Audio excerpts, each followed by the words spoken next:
Light, camera, action.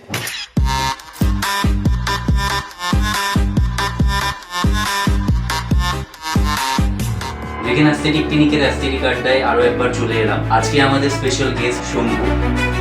শম্ভুর সাথে আলাপ করে নেবো। হ্যালো শম্ভু, কেমন আছো? ভালো। অ্যাস্থেটিক আড্ডায় তোমাকে অনেক স্বাগত জানাই। তোমার রেজাল্ট নিয়ে একটু কথা বলবো। তোমার যে ওভারঅল হেয়ার ট্রান্সপ্ল্যান্টের যে ব্যাপারটা, তোমার তো 6 মাস হলো বোধহয়। হ্যাঁ, 6 মাসে তোমার এক্সপিরিয়েন্স কিরকম হেয়ার ট্রান্সপ্ল্যান্টের? ভালো এক্সপিরিয়েন্স, আগের থেকে অনেকটাই বেটার, আস্তে আস্তে হচ্ছে। আচ্ছা। এমনকি এখন পর্যন্ত হয়েছে ভালোই রেজাল্ট। এখন পর্যন্ত আমি রেজাল্ট ভালোই পেয়েছি। মানে তুমি স্যাটিসফাইড? হ্যাঁ, আচ্ছা আমি রেজাল্ট আগের থেকে অনেকটা বেটার। আচ্ছা। এখন অবস্থা যেরকম ছিল আস্তে আস্তে আরো ভালো হচ্ছে। ভালো এখন পর্যন্ত হয়েছে। আচ্ছা শম্ভু, তোমার এজ কত হলো? আমার 27। 27। হেয়ার ট্রান্সপ্ল্যান্টটা নেওয়ার কারণ কি ছিল তোমার? কারণ ছিল মাথার এই সামনের দিকটা অনেকটাই চুল পড়ে গেছিল। আচ্ছা সে বিভিন্ন কারণবশত চুল পড়ে যায়, উঠে যায়। তো তারপরে এখানে আসা ক্লিনিকে এসে এখানে যে ডক্টর আছে তাদের সাথে পরামর্শ করা, কথা বলার পরে তারপরে সার্জারি একটা ডিসিশন চিন্তাধারা নেওয়া হয়েছে। তো তারপরে সার্জারি করেছি।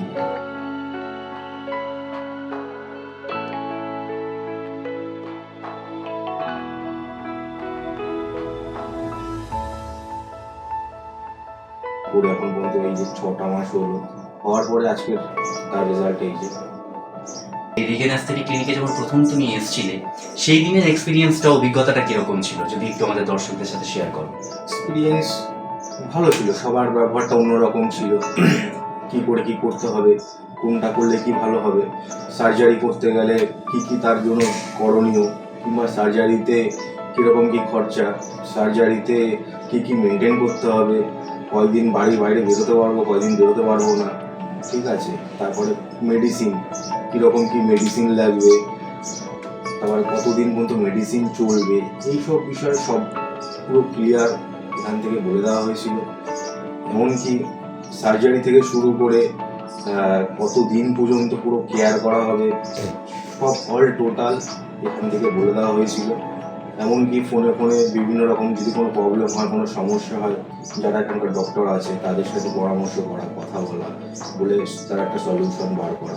মানে ওভারঅল সমস্ত দিক থেকে তুমি সব দিক সাহায্য থেকে- পেয়েছিলে ক্লিনিক হ্যাঁ, থেকে? সব দিক থেকে সাহায্য পেয়েছি।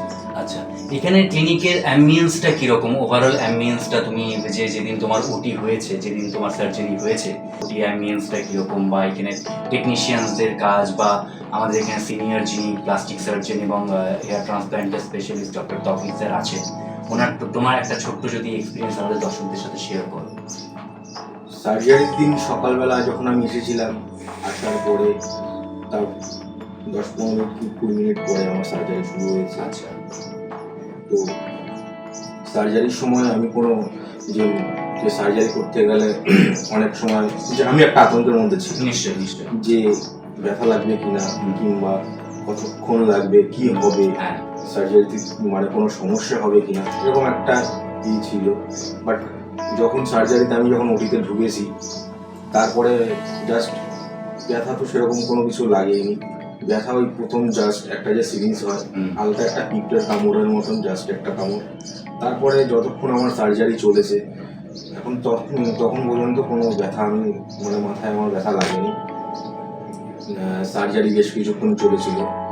তো তার মধ্যে সবার সাথে ডক্টররা যারা ছিল তাদেরও কাজ খুব ভালো ছিল, সুন্দরভাবে করেছে। এমনকি যে অজ্ঞান করা বা কিছু রকম কোনো ছিল না, পুরোটাই অভ্যাস করে নিয়ে করা ছিল, কোনো ব্যথা লাগার কোনো কারণই ছিল না।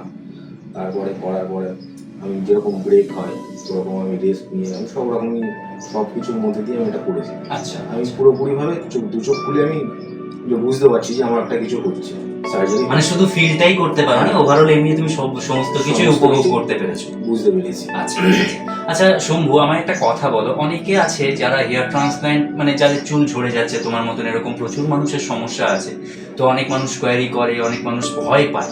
এই যে হেয়ার ট্রান্সপ্ল্যান্ট বিষয়টা নিয়ে লোকে সার্জারিতে ঢোকার আগে বা করানোর আগে অনেক মানুষ ভাবে যে সার্জারি মানে একটা বিশাল বড় ব্যাপার, বা একটা ভয়ের কোনো জিনিস বা আতঙ্কের কোনো জিনিস। এরকম কি কিছু আদৌ কি হয়? তুমি তো একটা তোমার সাথে তো তুমি তো ট্রান্সপ্ল্যান্ট করিয়েছো, তো এই ছোট্ট এক্সপিরিয়েন্সটা যদি আমার দর্শকদের সাথে একটু শেয়ার ভয় বলতে ভয় না করা পর্যন্ত ওরকম একটা আমার একটা ভয় টাইপের ছিল যে কি হবে কি না হবে।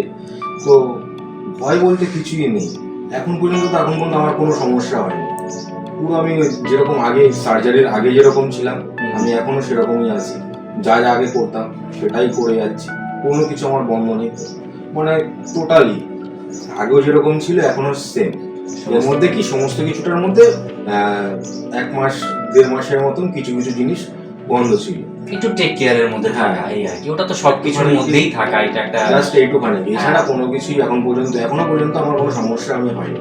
আমি পুরো একদম ফুলফিল ভাবে সবকিছু করতে পারছি। শুনতেই পেলেন, যারা এরকম হেয়ার ট্রান্সপ্ল্যান্ট নিয়ে চিন্তায় আছেন যে হেয়ার ট্রান্সপ্ল্যান্ট করালে অনেক কিছু বড় কিছু সমস্যা হতে পারে বা অনেক চাপের বিষয়, এরকম কোনো চাপের বিষয় নয়। যারা ভাবছেন হেয়ার ট্রান্সপ্ল্যান্ট নিয়ে আগামী দিনে হেয়ার ট্রান্সপ্ল্যান্ট করাবেন কিনা, তো না ভেবে আমাদের রিগেন অ্যাস্থেটিক ক্লিনিকে যোগাযোগ করতে পারেন। আমাদের হেল্পলাইন নাম্বার নিচে স্ক্রোল হচ্ছে, আপনারা সেই হেল্পলাইন নাম্বারে দেওয়াতে কল করে চলে আসতে পারেন। আচ্ছা শম্ভু, তোমার হেয়ার ট্রান্সপ্ল্যান্ট হয়ে যাওয়ার পরে যে কিরকম কতদিন টেক কেয়ারে থাকতে হয়েছে, কিরকম মেডিসিন কতদিন পর্যন্ত খেতে হয়েছে বা কতটা কি খরচা সাপেক্ষ, সমস্তটাই যদি একটু বলে দাও তাহলে সুবিধা হয়। সার্জারির পরে সপ্তাহখানেকের মতন 7 দিনের মতন মেডিসিন আমার চলেছে। আচ্ছা, তারপরে 7 দিন পরে একটা অয়েল আছে, সে অয়েলটা আমার এখন ইউজ করতে হচ্ছে। আর হচ্ছে গিয়ে 4 দিনের মতন আমি বাড়িতে ছিলাম, বাড়ি থেকে বেরোয়নি। 4 দিন পরে আমি আমার যাবতীয় কাজ সবই শুরু করেছি। শুধু কি একটুখানি কেয়ার করতে হয় যাতে ধুলো বালিটা না লাগলো, আচ্ছা, এই হচ্ছে বিষয়। আর খরচ বলতে আমার পার গ্রাফট 20 টাকা করে পড়েছে। আচ্ছা, এই পর্যন্ত তোমার কত গ্রাফ লেগেছিল? আমার 4000 গ্রাফট লেগেছে। 4000 গ্রাফ লেগেছিল। চুল যখন থেকে পড়া শুরু হয়েছিল, তো এই ব্যাপারটা তো বাড়িতে জানতো, পারিবারিক মতামত মা বাবার কি ছিল যখন শুনলো তারা যে তুমি এরকম হেয়ার ট্রান্সপ্ল্যান্ট করতে চলেছো বা হেয়ার ট্রান্সপ্ল্যান্ট করবে, এরকম যখন চিন্তা ভাবনা করলে তুমি তো নিশ্চয়ই বাড়িতে বলেছিলে।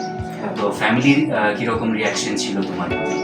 ফ্যামিলি বলতে আমার ফ্যামিলি মেম্বার আমরা 4 জন। আচ্ছা, প্রথমে মাকে গিয়ে বললাম, আচ্ছা, বাবাকে বললাম। তো বাড়ির মা একটু অমত তো প্রথমে একটু করবে, কেননা বাড়ির ছেলে, বড় ছেলে, কি হবে না হবে তার একটা বিষয় থাকে অবশ্যই, ঠিক আছে। তো তখন আমি বললাম যে কিছুই হবে না, কারণ আমি আশ্বাস পেয়েছিলাম এখানে ডক্টরদের কাছ থেকে আচ্ছা, যে সেরকম কোনো চাপ নেই, ঠিক আছে। সেরকমভাবে আমি বাড়িতে কথা বলি। তো তারপরে আমি বাড়িতে কথা বলার পরে রাজি করানো হয়। সার্জারির দিন আমার মা নিজে এখানে এসেছিল। আচ্ছা, একটা টেনশনের মধ্যে ছিল যে কি হবে না হবে, ঠিক আছে। তারপরে করানোর পরে যখন পুরোটা সার্জারি হয়ে গেছে তখন আর সেরকম কোনো চাপ পাইনি। মাও একটু টেনশনটা একটু মুক্ত ছিল।